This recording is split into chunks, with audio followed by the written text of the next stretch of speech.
بسم اللہ والصلاۃ والسلام علی رسول اللہ اما بعد. معزز ناظرین،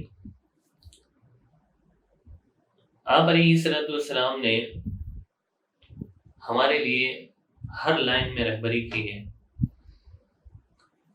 تو ہماری ایک حاجت ہے سفر، ایک ضرورت ہے سفر کی حالت میں نماز کیسے پڑھنا ہے آپ علیہ الصلوۃ والسلام نے سکھایا ہے. کوئی 48 میل یعنی 78 کلومیٹر سفر کرنے کا ارادہ کرے اور وہ گھر سے نکل جائے اور اپنے شہر کے حدود سے باہر نکلے تو شریعت کی نظر میں وہ مسافر کہلاتا ہے. اس کے اوپر قصر کے احکامات جاری ہوتے ہیں. اور مسافر آدمی قصر کی نمازوں میں کرے گا. ظہر، عصر اور عشاء 4 رکعت والی نماز کو 2 رکعت پڑھیں گے. باقی فجر اور مغرب اور یعنی وتر اپنی حالت پہ پڑھیں گے. تو 4 رکعت والی نماز 2 رکعت کریں گے. اور سنتیں جہاں موقع ہو وہاں پر پوری پڑھیں گے. جہاں موقع نہ ہو تو وہاں پر پوری چھوڑ سکتے ہیں. لیکن یہ کہنا بھی غلط ہے کہ سفر میں سنتوں کو چھوڑنا سنت ہے، یہ مشہور ہے، یہ کہنا غلط ہے. موقع ہو تو پوری سنتیں پڑھنے کا اہتمام کرنا چاہیے. موقع نہیں ہو تو سنتوں کو چھوڑ سکتے ہیں، اس کی اجازت ہے.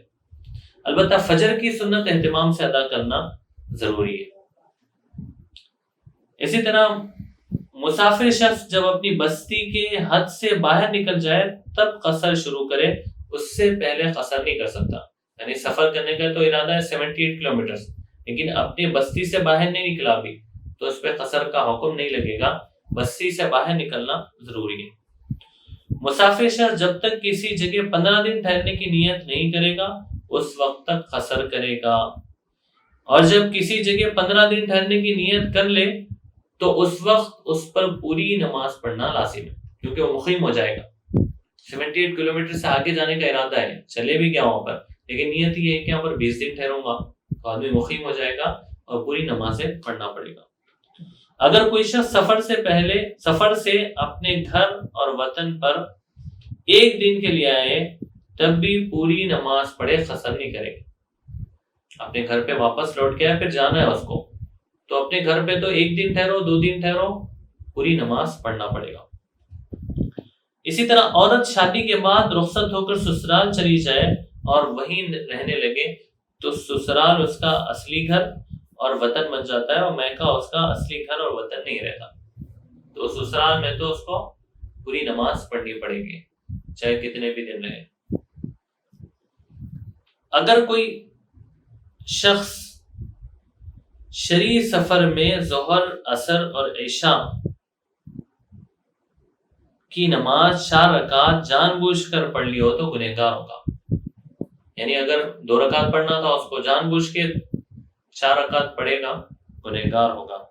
اگر بھول کر 4 رکعت پڑھ لی تو 2 رکعت میں اگر قاعدہ کیا ہے تو 2 رکعت فرض ہو جائے گی، 2 رکعت نفل ہو جائے گی، لیکن اخیر میں سجدہ سہو کرنا لازم ہوگا. یعنی شریعت نے جو بتا دیا جب جیسا کرنا ہے ویسے ہی کرنا ہے، اپنی عقل نہیں دوڑانا ہے. تو جہاں 2 پڑھنا ہے قصر میں 2 ہی پڑھنا ہے، وہاں 4 نہیں پڑھ سکتے. اسی طرح اگر سفر میں کسی شخص کی نماز قضا ہو گئی تو گھر آ کر ظہر، عصر اور عشاء کی 2 رکعتوں ہی کی قضا کرے گا. سفر میں گیا تھا، سفر میں ظہر نہیں پڑھ سکے ہو تو گھر پہ آ کے واپس پڑھے تو قضا پڑھے، تو وہاں 4 نہیں پڑھنا ہے، گھر پہ 2 ہی پڑھنا ہے. 2 پڑھنے کا حکم ہے کیونکہ وہ سفر میں چھوٹی ہوئی نماز کی قضا بھی قصر ہی ادا کریں گے.